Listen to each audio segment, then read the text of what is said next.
உன்னை பார்த்து ஆசைப்பட்டேன், அத பாட்டு சொல்லிப் புட்டேன்.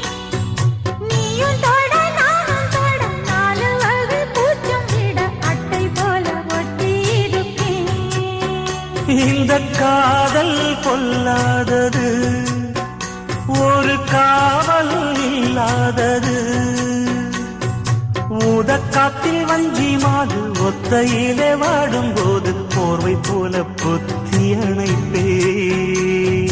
6-7 நாளாச்சு விழி மூடி, அடியாத்தாடி அம்மாடி உனை தேடி. நீதானே மானே என் இளஞ்சோடி, உனை நீங்காது என்று